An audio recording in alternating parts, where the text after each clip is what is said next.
Welcome to Shadow of Truth, and today is Monday, March the 20th, 2017. And your hosts are Rory Hall from thedailycoin.org and Dave Kranzler from investmentresearchdynamics.com. Dave, what's happening? It's going to be another beautiful summer-like day here in the Mile High City. Yeah. Sure, there'll be a lot of people out there taking advantage of it and getting a mile high. Edibles We have for important everyone. things to talk about, so Oh my goodness. Yeah, that's the kind of day it's shaping up to be here in Music City, USA. So, well, let's get into it and see what we can make happen. I pulled all the numbers last week and this morning from the Mint, and it is terrifying to see the difference in 2016 and 2017. For example, gold. In January of 2016, they sold 124,000 ounces.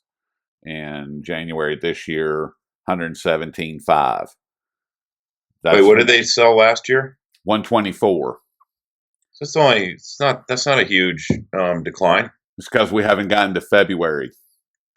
February last year, 2016, they sold 100,000 even. This year, 27.5. Close Okay, to. I got two reasons why I think that's the case. Okay. Number one, the price of gold was lower, a lot lower last year. We bottomed in December at 1050, and once it started going higher, I'm sure you had sort of a pile-on effect. People wanted to get it. You know, it's just like they chased the stock market higher. Right. People wanted to, um, buy gold before it got too high, right? And actually ran up to like 1360. So that instinct was not incorrect. The second thing is, and I think this especially explains the drop off, and probably the drop off from February to February, is that the entire economy seems to have fallen off a cliff starting in December of the end of 2016. And where you're really seeing it, well, you remember that post, that report put out by Goldman Sachs, where they reported on a stunning collapse in gasoline demand. Right. I mean, the demand for gasoline fell off a cliff, and you're also seeing that in not the seasonally adjusted annualized rate numbers on a monthly basis, but you're seeing it in the actual monthly numbers, and you're seeing it in the actual companies that are reporting. Most things connected to retail sales are starting to fall off a cliff. Big time.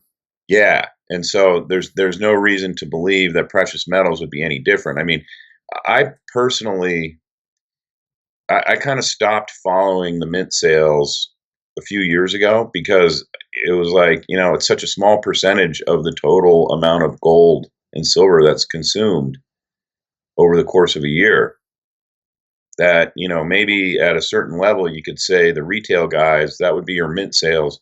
The retail guys are your at the margin, they may dictate premium for minted products, but that they're not gonna drive the price. The price drivers for physical gold and silver are coming from the east. Yes, I understand that. It's a little more difficult to get those numbers in particular, at a retail level. I mean, the understanding I have is that the like the pandas, they only mint some tiny fraction number of coins each year. I mean, there's hardly anything, and way less than 1 million, gold or silver, and so it's an inconsequential amount. But as far as their overall demand that's going through the Shanghai Gold Exchange, I mean, those numbers they're ridiculously high. Off the charts. Yeah, they're off the charts. And as far as what's happening in India, though, that whole scene over there is so skewed at this point as far as official and smuggled gold. I mean, we don't know what's going on with the smuggled gold because it's a black market. I mean, there are hints and there are guesses and there's a little bit of information here and a little bit of information there, but by and large, it's a black market. So we can't really look at it and go, well, this is happening or that's happening. We don't know. I mean, I understand, Mr. Brimlow and his uh, report that he puts out, which is a really good report from what you've said. Uh, but once again, it's not anything that we can look at and go, okay, yeah, they moved 300 tons of smuggled gold last month. I mean, we just can't do it. So and with the situation with India's currency, which I wrote about last week. I mean, it's crazy what's happening over there with their currency and with the gold market. I mean, it's nuts. So as far as looking at the mint, I mean, yeah, it's a small piece of the overall puzzle, but it is a piece that we can look at and that I personally like looking at, and I think that a lot of people in the audience like looking at as well, as far as what's happening here domestically. I mean, it's just I've something that, always thought the mint was a barometer of U.S. retail sentiment. But when you tell me that the numbers drop off like that February to February, well, the same thing happened in department store sales. Department store sales plunged 15% from January to February. yeah, but we're talking about a 75% or I almost understand that, 75. but you're talking about department store sales are like a $50 to $150 items, and an ounce of gold is a $1,300 item when you add the premium in. So at the margin, when you have, first of all, we know that real wages have declined 2 months in a row, and they've Yeah. never done that before except in recessions. Okay. We also know that real disposable income has been declining.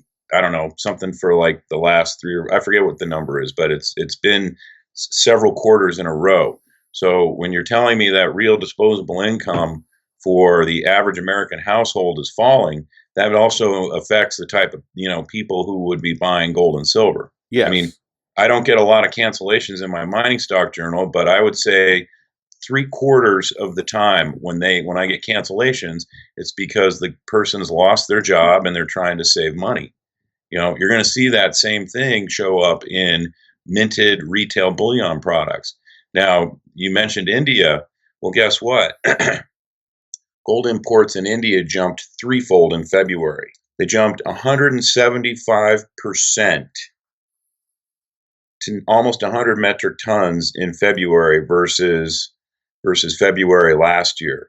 So, just like you're saying, oh, well, the coin sales, minted bullion coin sales fell by whatever the number was. What was it, 50, 100,000 from February to February? Yeah, from 100,000 to 27.5. Okay, so you got a 75,000 ounce decrease. Well, here you've got uh, gold imported and this is legal imports. Right. Gold imported into India jumped from 32 tons to 96 tons. So who do you think really is the barometer of the market there? Well, I understand that, Dave. I mean, Right. I And get it. and in terms of the smuggled gold into India, Brimlow digs up what he can to try and find credible reports on it, and the estimates range from between 200 to 300 tons a year. And then you also have the Doré bars, which Yes, I they don't aren't really really get counted, official are they? numbers on those, but Doré imports happen. A lot of times people just look at the import premiums into India, and that doesn't include Doré bars because the Doré bars have a lower import duty. So when the price of gold rises and the import and the premium rises in India, buyers shift to Doré bars because it becomes cheaper to process the doré bars into coins and jewelry than to actually import kilo bars, refined Yeah. kilo bars. And as far as silver is concerned, in January of 2016, there was 5.9 plus million ounces sold, and January of 2017 there was 5.1 plus million ounces sold. Not that much of a difference, but once again, February, huge contrast. February 2016 there was 4.782 million ounces versus February 2017 1.215 million ounces. And thus far in March, which is even, it gets even worse. You had March of last year and you have to remember the mint was forcing, not forcing, but there was some weird stuff going on as far as them pushing out a million ounces a week. And in March of last year, 2016, there was 4.106 million ounces sold, and so far in March of this year through the 20th, there's only been 500,000 ounces sold. And Again, it doesn't surprise me, and I think there's part of the factor is the price of silver is higher right now than it was last year. yeah, we're only talking about $2. But it's people are sensitive to price. I mean, ask Doc when he puts on a sale and he takes the premiums down. He's doing Silver Eagles at 229 over right now. Yeah, I mean, I'm probably going to buy some either today or tomorrow. I'm definitely buying And some. if I wouldn't have done that if the premium was still at 259 or 249. But so people are sensitive to price. But if you had just asked me what I thought would have happened, and silver reflects it even more, and it doesn't surprise me because silver is poor man's gold. Yes. So when there's a rush to buy precious metals in this country, they flock to silver eagles more than gold because you can buy more of them. Yep. Would you rather spend $1,300 and get 3 rolls of silver eagles or one frickin' coin? And they spend the same. It's the same. They're both constitutional money. So if you had just said, what do you think happened to retail sales of silver eagles from last February and March to this February and March, I'd say they probably frickin' fell off a cliff Yeah, but because the retail sales in general are falling off a cliff. And we're not just seeing that in department store sales. I mean, online sales are slowing down. yep. And you're seeing auto sales, and auto sales are driven by debt. And even those are slowing down by quite a bit. And they're So, I mean, defaulting. the consumer, the average retail guy in this country is getting squeezed. So, I think I'd consider Silver Eagles. Well, I personally think owning silver and gold is non-discretionary. However, most people probably treat it as a discretionary expense. Yes, it's a must at my house. And the auto sales, the delinquencies and defaults are ramping up in that area also, which is And it all another. correlates with the audience that will be buying Silver Eagles. Yeah, I mean, And so it doesn't or buying surprise me that, anything. I mean, yeah, it doesn't surprise me the numbers are down. I'm just kind of shocked at the level of that they have fallen, and You're you know, shocked by that, but not the 15% drop in department store sales that Bank of America measured. well, I mean, it's It's all shocking. It tells you how well, quickly this economy's fallen off a cliff. that's the part as far as the retail economy, the overall retail economy. That's the part that's shocking is the quickening that is happening because I mean we report on it every Monday and Thursday, Dave, how bad everything is. So there's nothing new there. But as far as the pace, that's the part, and I don't know if it's they're just easing people closer to the truth of the matter, or if it is in fact, this is what's happened in the last 2 months or 3 months or whatever. Uh, but it seems like that since the election, that bad news is bad news again, and and it just keeps getting worse and worse and worse all the time.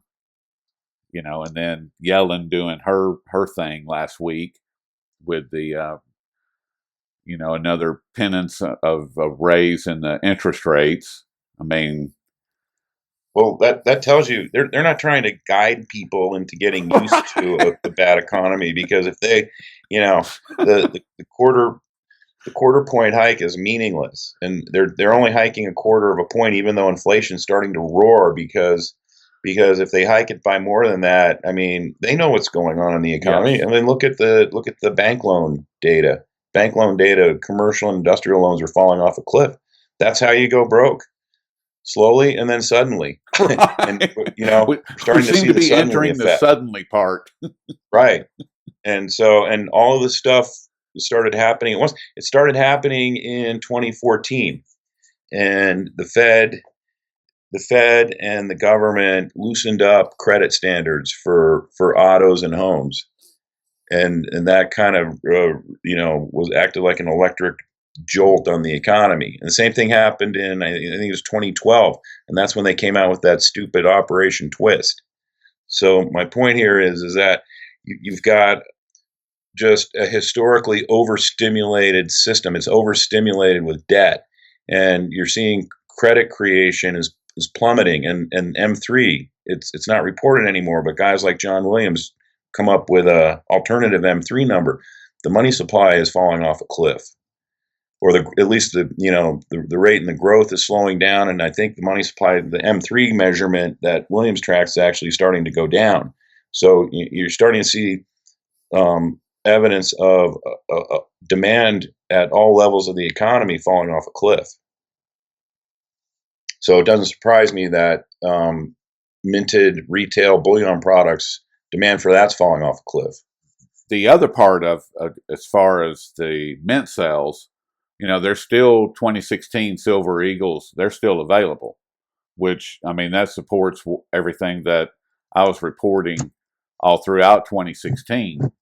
Louis Camersano and myself were doing a show uh, pretty regularly, and the argument that we made was that the all of the sales from last year, or a lot of them, were into the wholesalers, and the fact that we're close to the end of 3 months of the first year of 2017, and 2016s are still available, that kind of supports that whole idea that they were loading both barrels at the wholesale level, which, I mean, I know it's not uncommon for them to, the previous year to be available for the first part of the preceding year, but it just seems like they're kind of everywhere. But Now's the time you want to buy this stuff when the absolutely. premiums are low and there's ready supply. This is when you want to buy it, because just like all of a sudden the economy appears to have fallen off a cliff. At some point, all of a sudden, prices in precious metals are going to spike up, and people are going to start chasing them again. Well, I think that what's happening is that right now we're just being groomed for a significant change in our economy. And as far as the numbers that are being released and into the mainstream, as far as the reality of everything, like I said, not necessarily the true reality, but at least pieces of the reality are coming out. And if you don't have gold and silver at this point, and take advantage of the ready supply, then that's on you. I mean, because it's still money. It's always been money and always will be. And it's about the only thing that is going to protect anyone's wealth if things play out the way that it seems like they're being set up to play out. Where do we go from here, Dave? Well, I was going to chat a little bit about the commitment of traders report, but we can save it for next time. Well, all right. Well, It's not, the commitment of traders there's reports a product that people spend a lot more time analyzing it than I think they really should. I think it's partially a waste of time. I think there's something that's useful to be gleaned out of it, but I've been watching it now for about 12 or 13 years, and I've kind of concluded that when it shows extremes, it probably has some important information in terms of net shorts or net longs, but um, an extreme short position was substantially reduced by the commercials, but that reports through last Tuesday. So as of tomorrow, it'll be irrelevant. So as of the end of the day tomorrow. So we can talk about it next time. Okay. Yeah, let's do that. That's, it'll be interesting to see how that changes. Yeah, exactly. So So I guess we'll pick it up on Thursday, and we know at least part of what we'll be talking about. So, all right, we can't Dave. talk about commitment of traders until next Monday because the report comes out Friday afternoon. Oh, okay. Well, then, It's just so delayed; it's absurd. So yes. at this point, I wonder why they um, do that. yeah, exactly. Wouldn't want to give anybody any relevant information. Nah, Well, I guess we'll pick it up on Thursday and see where we stand then, Dave. sounds good to me. All right, buddy.